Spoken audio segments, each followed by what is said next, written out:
Welcome to Mr. Night Media.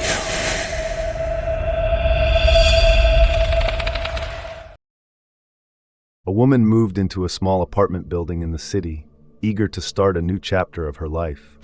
The apartment was cozy, and her neighbors seemed friendly enough. However, soon after moving in, she began to notice the faint sound of a baby crying late at night. At first, she dismissed it, assuming her next-door neighbors had a young child. The crying was sporadic but consistent, always starting around midnight and lasting for hours. After a few nights, the crying became louder and more persistent, making it difficult for her to sleep. Concerned, she decided to check in on her neighbors to make sure everything was okay. She knocked on the door one evening, and an elderly couple answered. They seemed surprised by her question when she asked if they had a child. The husband chuckled, saying they had lived there for over 30 years and never had any children. Confused, the woman apologized and went back to her apartment. The crying continued that night, even louder than before. It was so clear that she could hear it echoing through the walls. She tried to ignore it, but sleep was impossible. A week passed, and the crying grew more intense, filling her with an unshakable sense of unease. She spoke to other tenants, but no one seemed to hear it. It was as if she was the only one haunted by the wailing sound. Desperate for answers, she reached out to the building's maintenance team, who shrugged off her concerns, saying that the old building had strange acoustics and sounds sometimes carried from other parts of the block. One night, unable to take it anymore, she got up in the middle of the night to follow the sound. She pressed her ear against the wall, pinpointing the exact spot where the crying seemed to come from. It wasn't from the apartment next door, as she had thought. It was coming from the walls themselves. Terrified, she packed her things and moved out as quickly as she could. Years later, she learned from a former resident that a family had once lived in her old apartment many decades ago. Tragically, their infant had died of sudden illness, and soon after, the family moved away. The apartment had remained empty for years before the elderly couple moved in.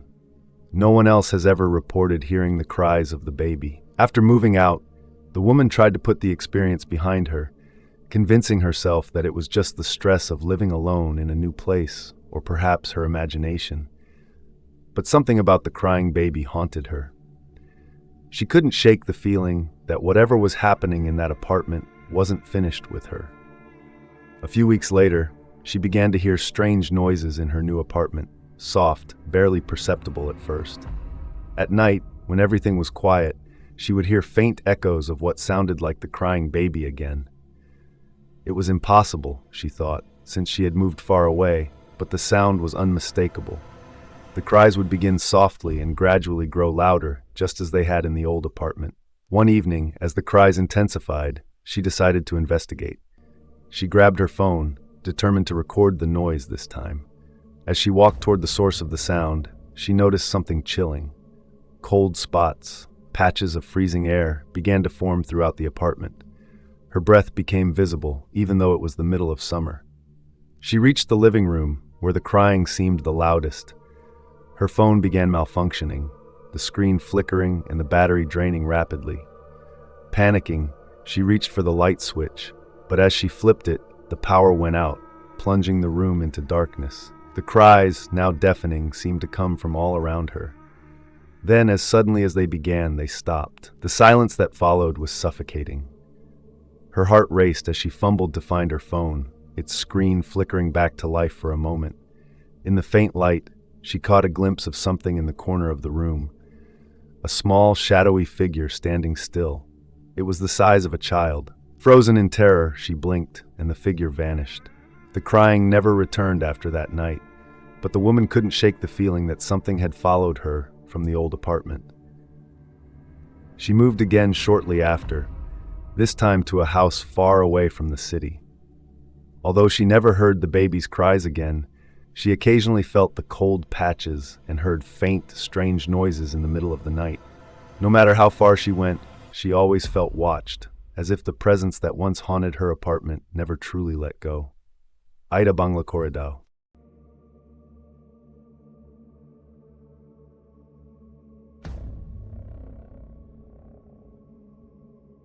Emily, a college student, was excited to move into her small off-campus apartment.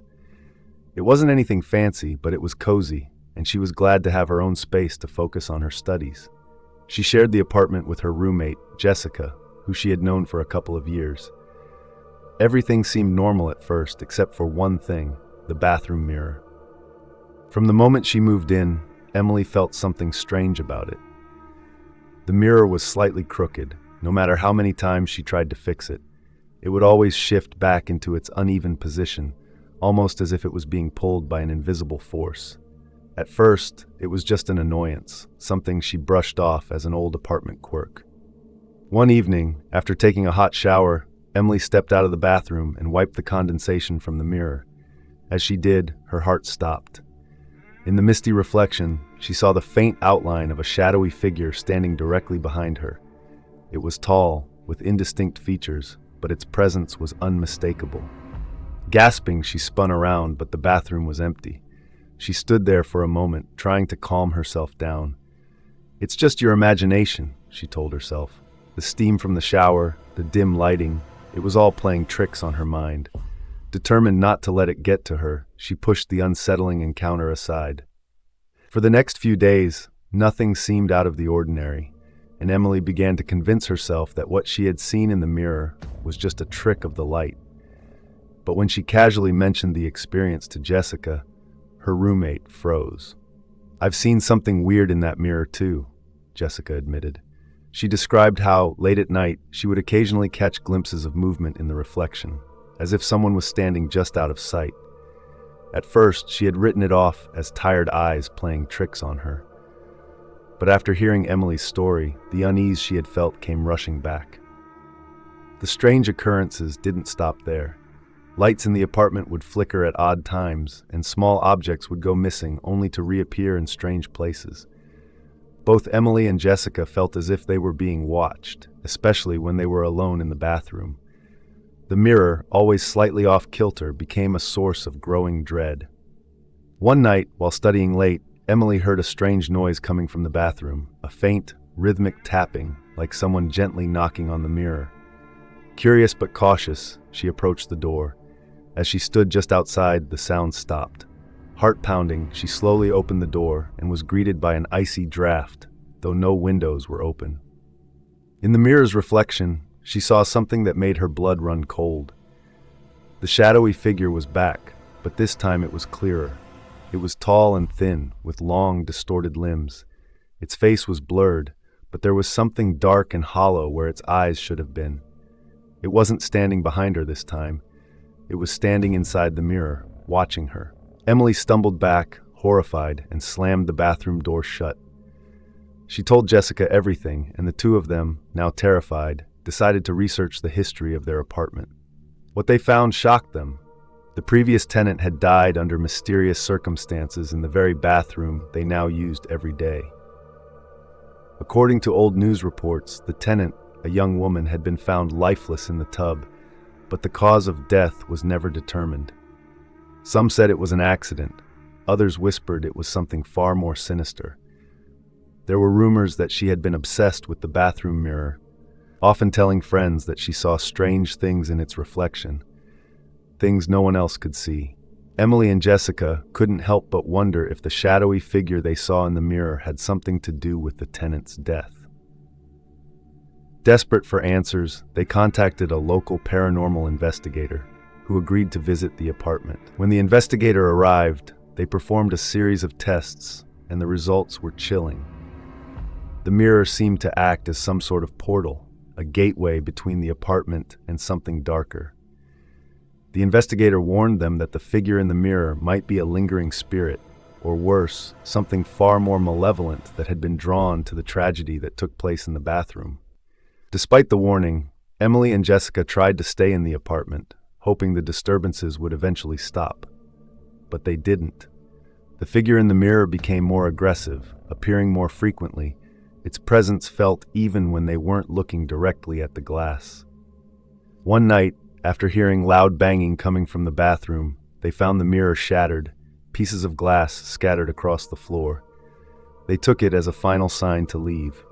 The next morning, they packed their things and moved out, leaving the apartment and its dark secrets behind. To this day, neither Emily nor Jessica knows exactly what they encountered in that mirror, but they both agree on one thing: they'll never trust another reflection again. After Emily and Jessica moved out of the apartment, they both hoped that leaving the mirror and the terrifying presence behind would bring them peace. For a while, it seemed to work. They found new places to live, far away from the old apartment, and tried to move on with their lives. However, the unsettling events from the bathroom mirror continued to haunt their thoughts. It wasn't long before Emily started to notice strange occurrences in her new apartment. At first, it was small, unexplainable things. Her bathroom mirror would fog up even when she hadn't used the shower, and when she wiped the condensation away, she sometimes felt as though she saw movement in the glass, just for a second. She tried to brush it off as paranoia from what had happened before, but deep down, she felt that familiar sense of dread creeping back.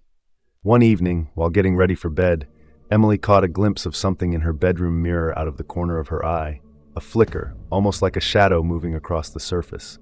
She froze, staring at her own reflection, but saw nothing unusual. Still, she couldn't shake the feeling that she wasn't alone in the room. A few nights later, while brushing her teeth, Emily heard a faint tapping sound. Her heart dropped. It was the same tapping she had heard in the old apartment. She turned slowly toward the bathroom mirror, but nothing seemed out of place. As she leaned closer to inspect it, her reflection in the mirror suddenly distorted. For a split second, her face wasn't her own. It was twisted, shadowed, almost as if something was staring back at her from beneath her skin. Panicked, she backed away and shut the bathroom door, her mind racing. Whatever haunted the mirror in her old apartment had somehow followed her. Meanwhile, Jessica, too, was having strange experiences. Though she hadn't mentioned it to Emily, she had begun noticing cold drafts and strange noises in her new place, particularly around her own bathroom mirror. One night, as she was getting ready to sleep, she glanced into her mirror and saw the reflection of a figure standing in the doorway behind her. Startled, she turned quickly, but there was no one there. The next day, Jessica called Emily, and the two reluctantly admitted to each other that the haunting hadn't stopped. They were both experiencing similar, eerie events. Convinced that the malevolent presence from the apartment had followed them, they decided to do some research into what had happened to the previous tenant who had died in their old bathroom. After hours of digging through local records and online forums, they found a chilling connection. The previous tenant hadn't just been obsessed with the mirror, she had been trying to contact something. Rumors suggested she had been performing dark rituals, using the mirror as a portal to communicate with spirits or forces beyond the physical world. Those who knew her claimed that, toward the end of her life, she had become paranoid and frightened, telling friends that something had come through the mirror, something she couldn't control. It became clear to Emily and Jessica that the presence wasn't just a lingering spirit, it was something much darker and more dangerous. The figure they had seen in the mirror wasn't a ghost. It was something far more sinister that had attached itself to the mirror and was now following them, drawn to their fear. Desperate to break the connection, they sought out a paranormal expert who specialized in closing portals and banishing malevolent entities. The expert confirmed their worst fears. The entity had been drawn through the mirror during the previous tenant's rituals, and it had attached itself to the reflective surfaces in the apartment. When Emily and Jessica moved out, it followed them through their reflections, using their new mirrors as gateways. The expert performed a ritual designed to sever the entity's connection to them, using mirrors covered with symbols and special herbs to trap the presence. For hours, the atmosphere in the room grew heavy, with strange noises and flickers of shadows dancing on the edges of their vision. At the climax of the ritual, the mirrors in both Emily's and Jessica's apartments cracked, shattering into pieces just as the one in the old apartment had. For a moment, there was a terrifying silence. But then, the air seemed to lift, the cold drafts vanished, and the oppressive feeling of being watched disappeared. After the ritual, Emily and Jessica felt an overwhelming sense of relief. The expert assured them that the entity had been banished, and for the first time in months, they could breathe easy. The disturbances stopped, and neither of them experienced any more strange reflections or shadowy figures in their mirrors. When Sarah and Mike decided to buy a used car from a local dealership, they were thrilled to find a reliable vehicle at an affordable price. It was a charming little sedan, and after a quick inspection, they drove it home, excited to take it for a spin around town. The first few days were uneventful. They enjoyed the freedom that came with having their own wheels and were grateful for the great deal they had gotten. However, one evening, as they were preparing to go out, Sarah noticed something strange on the inside of the windows.